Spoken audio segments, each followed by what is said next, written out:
Hello students, welcome to Science Learning Gateway. I hope you all are doing good. So today in this tutorial we are going to discuss class 8th economics chapter number 3 national income and sectorial aspects of the Indian economy exercise question answers. So today in this video I will explain each and every questions from this chapter number 3 economics. So let's start with our discussion. Before starting guys, I have a small request from you all. If you are really liking my tutorial and my work, then please click on the like button and share it with your friends also. And if you are new to my channel, then please subscribe to it. So let's start with our chapter number 3 exercise question answers. First we'll discuss fill in the blanks portion. First question what we have in fill in the blanks: per capita income. This is the formula given for per capita income is equal to national income divided by dash. So in the dash option you have to write population. Your answer is population. Second one what we have: agency responsible for estimation of national income in India is. Which agency is responsible for estimation of national income in India? That is CSO. And what is the full form of CSO? Central Statistical Organization. Okay, next one, third question what we have: the highest share in national income of India today is from dash sector. Is from which sector? Highest sector in national income, from where we get from the primary sector. The answer is primary sector. Small scale industries are defined in terms of dash. The small scale industries are defined in terms of investment, right? Next, question number 5. Indian agriculture is said to be dash with monsoon, is said to be gamble with monsoon. You have to write the word gamble, Gamble. Extent of irrigated area in India is dash percent of cultivated area. So what is the area for irrigated area in you have to write the percentage of area which is irrigated area in India, that is 30%. You have to remember that is 30%. So this is all about your fill in the blanks. Now we'll discuss the question answer portions. Altogether 6 questions we have in this chapter. First question is define national income. What is national income? National income refers to the total value of goods and services produced annually in a country. In a year, how many goods and services is produced in a country? That is your national income. Your definition is national income refers to total value of goods and services produced annually in a country. This is the definition of national income.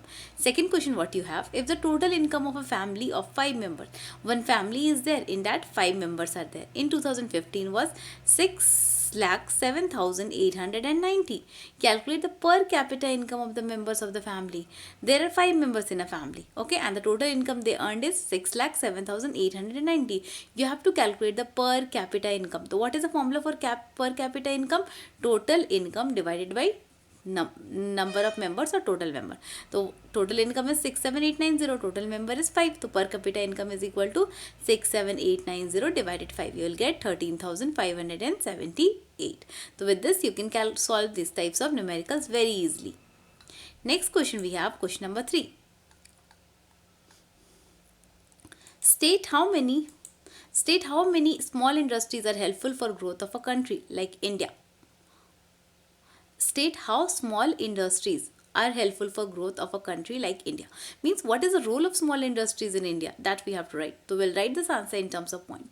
First point is employment generation. They give employment to many people. So they generate employment, they give jobs to many people. The first point is employment generation. Second point is mobilization of resources and entrepreneurial skill.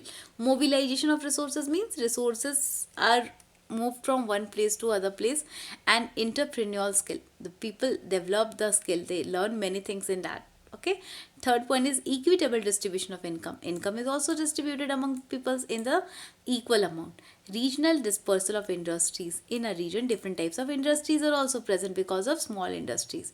Development of technology is also developed because of small industries.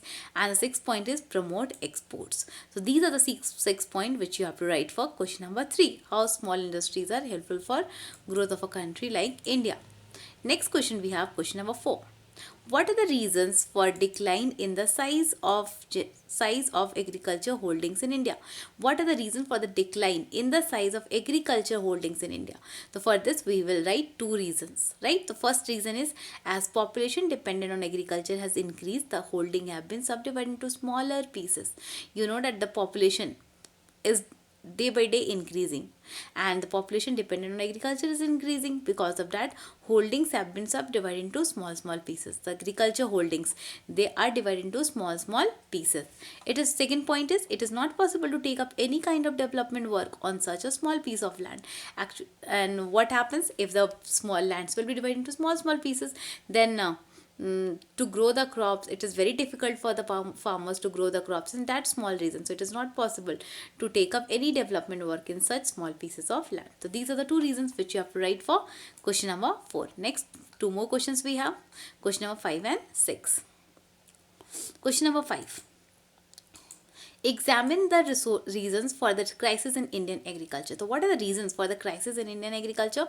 First one is uneconomic size of cultivated holding. First point is uneconomic size of cultivated holding. Second point is high population pressure. Day by day population is increasing. Rain-fed farming and recurrence of droughts. You have seen in news channels that many times because of droughts, the agriculture is destroyed. The crops are destroyed. Partial impact of green revolution. Fifth point is decline in public investment in irrigation, other related infrastructure. Sixth point is inadequate credit from institutional sources. And the seventh point is inability to get remunerative prices. So these are the 7 points, at least 5 points you should remember for the question number 5, crisis in Indian agriculture. Next we have question number 6. Discuss the measures to overcome agriculture crisis in India. So what are the steps which we can take to overcome the agriculture crisis in India, to solve the problems of agriculture crisis in India? The first point you have to write, increasing public investment. Okay. Second point, expanding credit availability. Third is marketing reforms. And fourth one is crop insurance. Fifth one is counseling and moral support. And sixth point is regulating private money lender. First point, what you have to write, increasing public investment. If the people will invest more, then obviously agriculture will be good in our country. Expanding credit availability, in that also more money they will invest, more development it will take place. Marketing reforms, if there are some changes in the marketing, then also agriculture will be good in our country. Crop insurance, many times you have seen that the government are giving crop insurance to the farmers. Because of that also we can overcome the problem. Counseling and moral support, we have to give the counseling as well as moral support to the farmers. Regulating private money lenders. So these are the points by which, these are the steps by which we can overcome the agriculture crisis in India. I hope all the answers are clear to you. If you have any doubt, you can comment in the comment section. I will try to clear your doubt. Thank you for watching my channel Science Learning Gateway. If this tutorial is helpful for you, then please click on the like button and share it with your friends also. Don't forget to click on the bell icon so that whenever I will be uploading a new video, you will get the notification for that. Thank you for watching.